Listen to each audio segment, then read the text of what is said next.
Hello guys, good afternoon. আজকে তোমাদের সাথে আমি একটা রেসিপি রান্না দেখাবো। এই যে আমি ফার্স্টে কড়াই তেল দিয়ে দেখছি, তো কড়াইয়ের তেলটা ফার্স্টে খুব ভালো করে গরম করে নিতে হবে। তারপরে সয়াবিনটা আমি দিয়ে দিয়েছি এর মধ্যে। তারপরে লবণ, হলুদ, এই দেখো আমি লবণ দিয়ে দিলাম। তারপরে একটু হলুদ, লবণটা একটু হালকা বেশি দেবে ফার্স্ট টাইম। তারপরে হলুদটা একটু বেশি দেবে যাতে তরকারিটা পরে হলুদ না দিতে হয়, নাহলে তো জানোই তোমরা সবাই যে হলুদের ভীষণ একটা গন্ধ আসে, ওর জন্য ফার্স্টে। তারপরে সয়াবিনটাকে খুব ভালো করে ভেজে নেবে লাল লাল করে। এই দেখো আমি কত সুন্দরভাবে সয়াবিনটা ভেজে নিয়েছি, তোমাদেরকে একটু দেখালাম।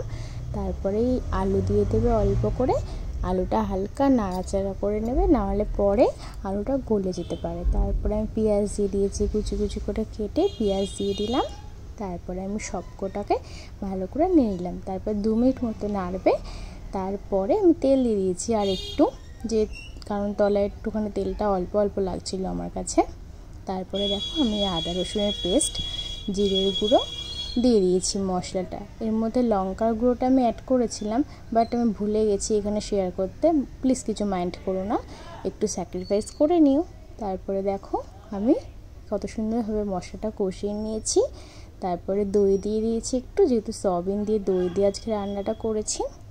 তো ভালো করে একটু কষিয়ে নেবে। কষানোর পরে একটু বেশিক্ষণ ধরে কষাবে। কষানোটার পর অল্প একটু জল দিয়ে দেবে আন্দাজ মতন।